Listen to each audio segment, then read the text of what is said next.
My name is Ahmad Karmiasan, member of PCCB, Paris Committee on Capacity Building, and next to me is Florence from Sustainable Harvest International. And as we know that the PCCB is working with the capacity building issue, and Sustainable Harvest International and Florence is a key stakeholder of this issue. So, could you explain about what is the Sustainable Harvest International? Sustainable Harvest International is an NGO, and for 21 years we've been providing capacity building for smallholder farmers in Central America. We send local trainers to work with them for several years and provide them with hands-on technical assistance every week or two for this 3 to 5 year period to help them slowly transition away from slash and burn farming, away from chemical dependent farming to organic regenerative agroecology and agroforestry practices that allow them to produce more on their land, improve their diets, increase their income, increase biodiversity on the land, protect water sources, and draw down carbon out of the atmosphere and back into the soil as a way to stabilize the climate. And so far we've worked with 3,000 of these smallholder farmers who have converted 26,000 acres of land to these regenerative organic practices, including the planting of 4 million trees on that land. Okay, with this long experience on capacity building, what is the lesson learned that can be shared with us regarding the project or the activity of the Sustainable Harvest International? I think some of the key lessons that we've learned, or that even I've learned going back to my days as a Peace Corps volunteer back in the early 90s, is that for farmers to transition the way they've been growing their food for generations is not something that can be changed with one new practice, that can't be changed in a short period of time, not even in 1 year, that it really requires multiple years to make that transition successfully in a way that will last for generations.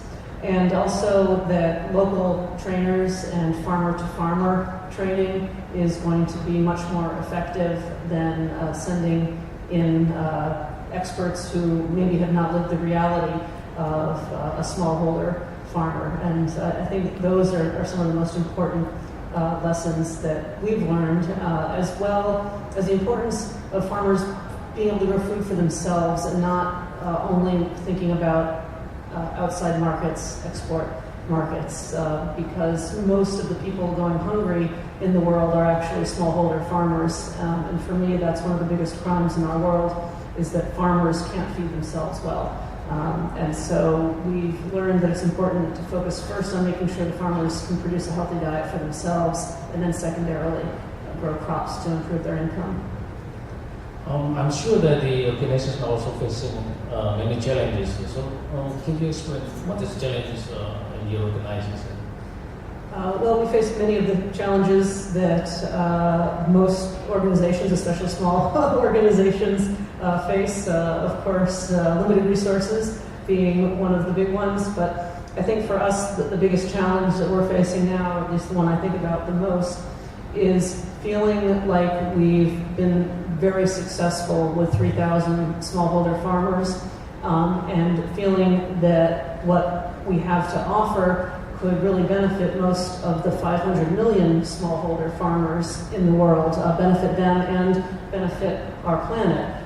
And looking at the issue of climate change, which we're all here for now, the challenge that is confronting me the most is thinking about the fact that those 500 million smallholder farmers could be drawing down over 6 billion tons of carbon out of the atmosphere into the soil every year, the equivalent of shutting down every coal-fired power plant on Earth every year up to a certain point. And so knowing that there is so much potential there to help to stabilize the climate, and knowing that the farmers, for the most part, would like to make this transition, and knowing that all that it takes is training, yet not knowing how to get that training to the 500 million farmers. I feel like that's the biggest challenge, and even the resources in broad terms, we know that they're there. The world spends $600 billion a year on subsidies for the wrong kind of agriculture, degenerative agriculture that is heating up the climate. If they took just 5% of that and invested it in training for farmers in agroecology practices, we can make this transition that the world needs so much. And so I think our big challenge is figuring out how to convince those that set the policies, that control those sorts of resources, to move it away from degenerative farming practices to regenerative farming practices. Florence from Sustainable Harvest International, thank you very much for your sharing this valuable material for capacity building. Thank you for your work.